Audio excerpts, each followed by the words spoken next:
Un roulement à billes à gorge profonde se compose d'une bague intérieure métallique contenant 8 billes espacées maintenues en place par une cage et montées sur une bague extérieure.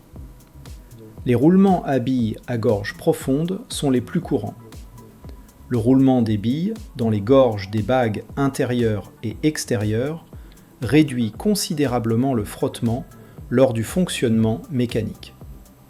C'est pourquoi, dans les moteurs électriques, les roulements à billes à gorge profonde sont souvent installés aux extrémités du rotor pour supporter efficacement les charges radiales. Ces éléments roulants étant disposés sur une seule rangée, on les appelle également roulements à billes à une rangée. Si la capacité de charge est insuffisante, on utilise un roulement à deux rangées. Les roulements à billes à gorge profonde à deux rangées possèdent deux rangées de billes partageant les bagues intérieures et extérieures. Avec des diamètres intérieurs et extérieurs identiques à ceux des roulements à une rangée, ils n'augmentent que légèrement la largeur, mais améliorent considérablement la capacité de charge. Que se passe-t-il en cas de forte poussée axiale dans la machine ? C'est là qu'interviennent les roulements à billes à contact oblique. Ces roulements sont caractérisés par leur angle de contact qui leur permet de résister simultanément aux forces radiales et axiales. Cependant, une installation correcte est cruciale car la piste à billes n'est inclinée que dans une seule direction, ce qui signifie qu'elle ne peut supporter une poussée maximale que dans cette direction. Lors de l'installation, la surface biseautée de la bague intérieure doit être parfaitement alignée avec l'épaulement de l'arbre et la surface biseautée de la bague extérieure doit être alignée avec l'épaulement du carter pour assurer une transmission de force fluide. Une installation incorrecte peut entraîner le refoulement de la bague intérieure vers l'extérieur sous une pression élevée.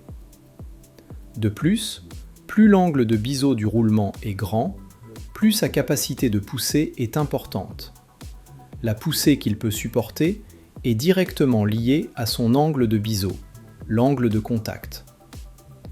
Que se passe-t-il si un roulement doit supporter une poussée provenant de deux directions simultanément ?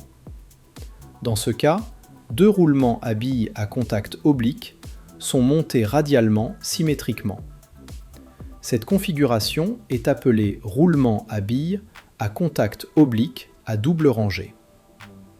Il existe deux méthodes d'assemblage. La première est l'agencement inversé. En traçant des lignes à partir de chaque point de contact entre les billes et les bagues, intérieures et extérieures, pour représenter la direction de transmission de la force, ces lignes se croisent en un point sur la surface extérieure du roulement, ce qui rend cet agencement plus résistant au basculement. Le second type est l'agencement inversé. Dans ce cas, les lignes de transmission des forces se croisent à l'intérieur du roulement, ce qui rend cette configuration plus sensible au basculement. C'est pourquoi la configuration inverse est la plus courante. Par exemple, dans une pompe centrifuge, on trouve deux types de roulements différents. Les roulements à billes à gorge profonde, comme mentionné précédemment, sont principalement utilisés pour supporter la rotation à grande vitesse de l'arbre et résister aux charges radiales. En cas de défaut d'alignement de l'arbre, les roulements à billes à contact oblique à deux rangées jouent un rôle crucial, car ils sont capables de supporter simultanément les forces radiales et axiales. Bien sûr, dans des cas particuliers, comme lorsque le corps de la pompe est déformé, entraînant un défaut d'alignement des cavités du palier, un autre type de roulement, le roulement à billes auto-aligneur, est choisi pour compenser un certain degré de défaut d'alignement angulaire. Alors, qu'est-ce qu'un roulement à billes auto-aligneur exactement ? Lors de l'assemblage d'un roulement à billes à contact oblique à deux rangées, Les billes sont généralement placées d'abord dans la gorge de la bague extérieure, puis dans celle de la bague intérieure. Les billes sont réparties dans l'espace d'assemblage, puis fixées par une cage. Cette méthode d'assemblage présente certaines limitations. Le nombre de billes pouvant être placées dans le roulement est limité, ce qui affecte sa capacité de charge. Pour pallier cette limitation, des roulements à billes auto-aligneurs ont été développés. Leur bague intérieure est divisée en deux parties. Lors de l'assemblage, les billes et la cage sont d'abord placées dans la bague extérieure. Puis, les deux parties de la bague intérieure sont emboîtées et assemblées de part et d'autre. Ceci permet non seulement de gagner de l'espace, d'insérer davantage de billes, mais aussi d'augmenter la capacité de charge globale. De plus, les bords de la bague intérieure peuvent être renforcés, ce qui améliore la structure.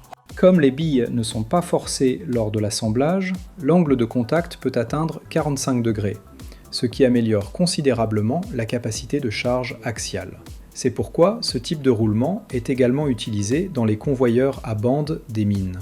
La répartition irrégulière de la masse rocheuse génère des forces inégales sur l'arbre du convoyeur. Ces forces inégales provoquent naturellement un décalage et un désalignement de l'arbre, un problème que l'on peut résoudre grâce à des roulements à billes auto-aligneurs. Bien entendu, tous les éléments roulants de ces roulements sont des billes. Qu'en est-il des autres formes ? Par exemple, les roulements carrés, coniques ou à aiguilles. Si cette vidéo vous a plu, n'hésitez pas à la liker et à vous abonner à la chaîne Explore. À bientôt!